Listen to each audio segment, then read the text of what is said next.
Yes, sir.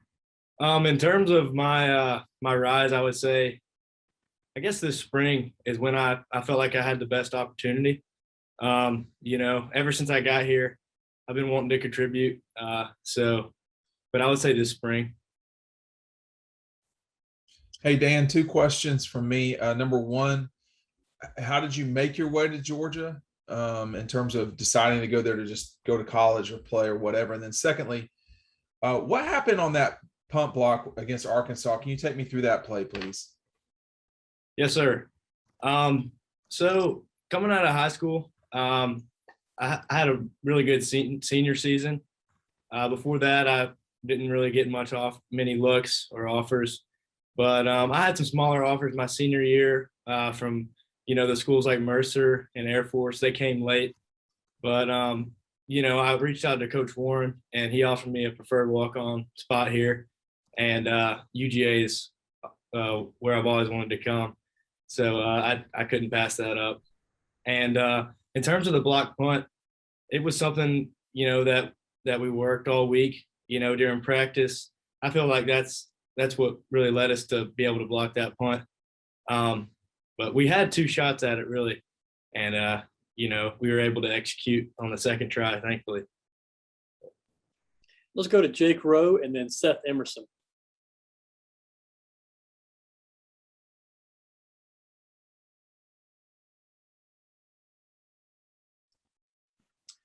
Seth, go ahead while we're waiting for Jake. Jake's killing me here. Dan, you're out there playing significant snaps, meaningful snaps for the number one team in the country. How do you reflect on where you were this time last year, walking on? Is it surreal? Has it kind of hit you? What's happening to you? Yes, sir. Well, like I mentioned earlier, the first day I got here, my goal was to contribute, no matter what my role was. And right now, it's a blessing to be out there playing with the guys. Like I said, I've always wanted to play here. And, I think practice is where I really gain the most confidence, and I know that I can get the job done. So, in terms of a surreal experience, it's an amazing experience, and I'm really thankful for it, but I feel like I'm ready to play. So. Jake Rowe, are you with us? I am, yeah. Dan, what were your opportunities coming out of high school, as far as scholarship, preferred walk-on? What did you have a chance to do other than come to Georgia? Yes, sir. So, like I said, I had a good senior season, and a lot of my opportunities came real late, including Georgia. So, what I was really considering was Air Force, and I was offered a full scholarship there. I think it was in January, so after my senior season. And, Mercer offered partial scholarships, and I think Lenore Ryan, the Division II school, also offered, partial scholarships. So in terms of that, not a whole lot, but, when this opportunity came along, I couldn't pass it up. And ever since day one, I've been, working as hard as I can to be able to contribute. Let's go to Chip Towers and then Anthony Dasher. No question for me, Steve. Sorry about that, Chip. Go ahead, Dash.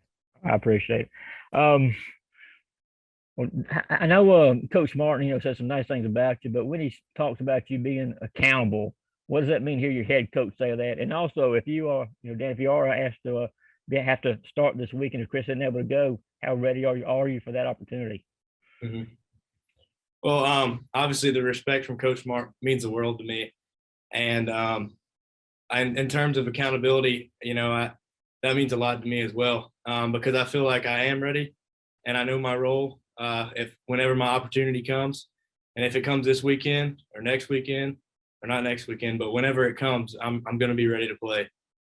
So, and I think that comes from practice and confidence. And, this is my third year here, so I feel really confident in myself. All right, let's go to Mike Griffith and then Mark Weiser.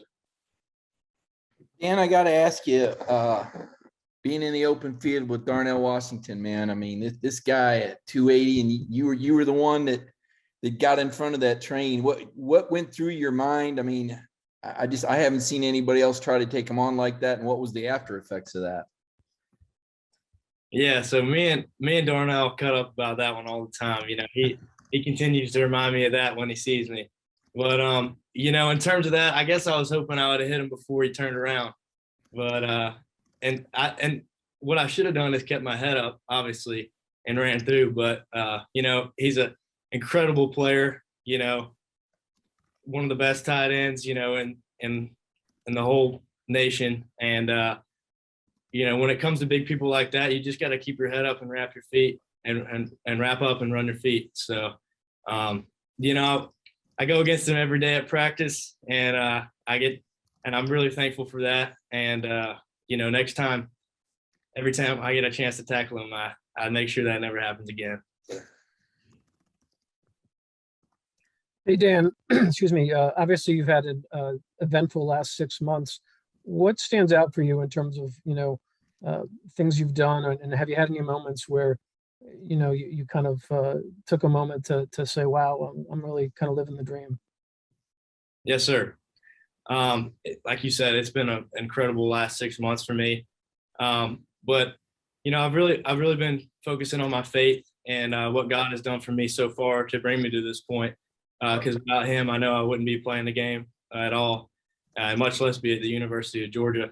And, you know, I'm just really thankful to be where I'm at right now, because like I said, every gift that I have comes from him.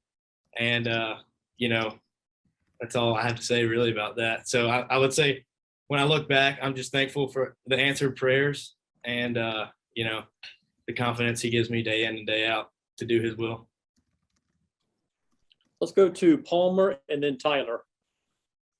Yeah, Dan, Coach Smart has talked about how you continued to move up the depth chart with the mass exodus to the NFL and transfer portal, and then your performance this spring. How much did you see that exodus as an opportunity for you to show out in the spring? And then, you know, what did you feel like you did so well in the spring to earn the opportunity to be in the position you are now? Yes, sir. Well, in terms of people leaving, I really didn't, you know, think much about it. You know, we lost some friends, and that I still stay connected with to this day. But I just try to keep my head down and get focus on myself every single day, and you know, just find small ways to improve whatever it was. Even in the spring, even when we weren't practicing on days, you know, in the weight room, you know, just trying to think, what can I do to be ready when my time does come? So. Hey, Coach Martin always puts your name at the top of the list for hardest workers on the team. Can you just talk a little bit about how difficult it may have been to do that when you were lower on the depth chart? Well, I guess hard work is something that, you know, I've valued since my childhood, really, and especially throughout high school. And my parents, my grandparents, and my family has always preached to me, you know, and all my former coaches stress, you know, the importance of hard work. Because, you know, I've always heard that, you know, hard work beats talent when talent doesn't work hard. And, you know, I just try to think, you know, what can I do every day to put myself in a better position for tomorrow? So just take the small steps. And, you know, every opportunity I'm blessed with, I just want to be thankful for. So I don't want to take anything for granted and not work hard. So. All right, let's go to Davis and then Ryan. Dan, has life changed for you at all off the field? Are you getting more recognition in class or on social media or anything like that?